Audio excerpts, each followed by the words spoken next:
Hello दोस्तों, नमस्कार। मैं हूँ रेखा उपाध्याय। स्वागत करती हूँ अपनी चैनल पे। यह वंदना मिश्रा। आज हम दोनों बहनें मिलकर एक बहुत प्यारा विवाह गीत सुनाने जा रहे हैं। आप सबको अच्छा लगेगा तो कमेंट में जरूर बताना।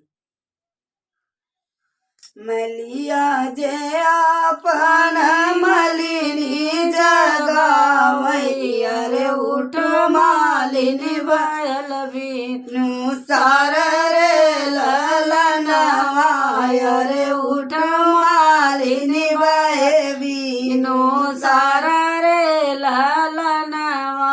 मलिया जे आपन मलिनी जगावई, अरे उठ मालिनी बहे बिनु सार रे ललनवा, अरे उठ मालिनी बहे बिनु सार रे ललनवा। पछावा उलटी जब चितवई मालिनी, अरे पीछावा धुलय रामा टाण रे ललनवा, अरे पीछावा धुलय रामा टाण रे ललनवा।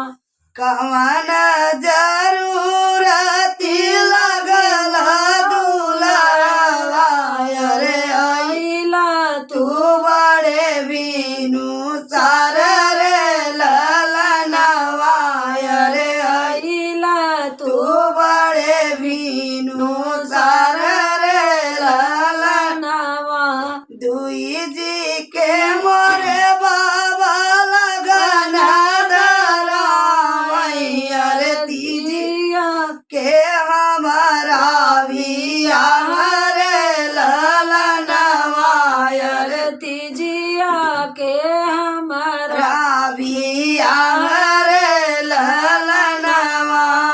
मऊरा जरूरती लगली मालिनी, अरे आइले मैं बोरे बिनु सार रे ललनवा, अरे आइले मैं बोरे बिनु सार रे ललनवा।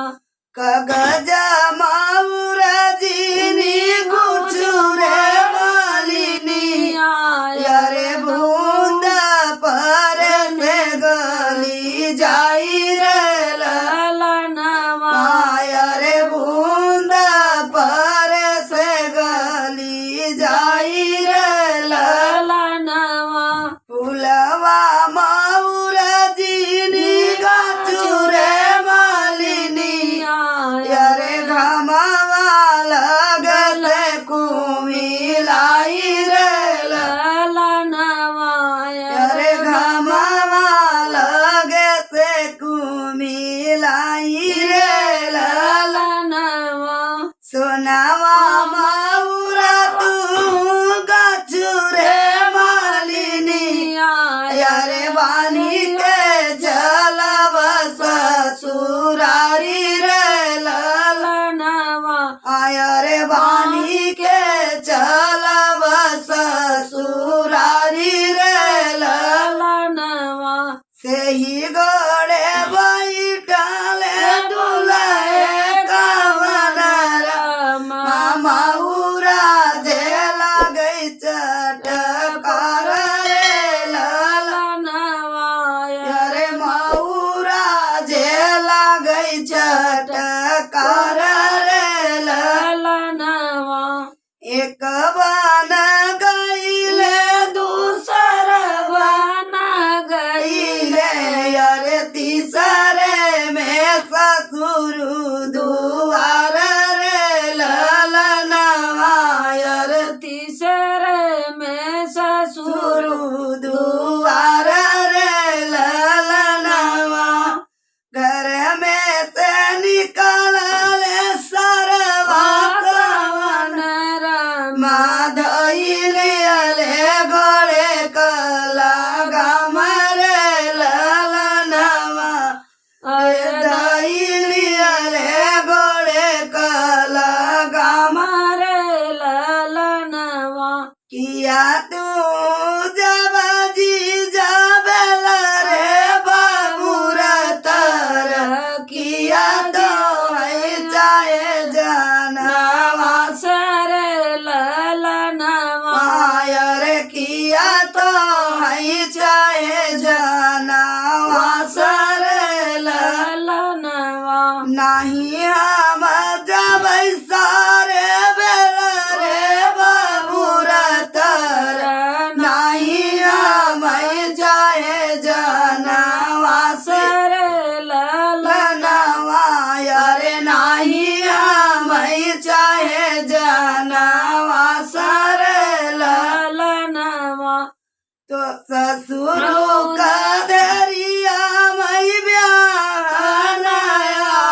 माई भी रे ललनवा सबके ऊनी रखल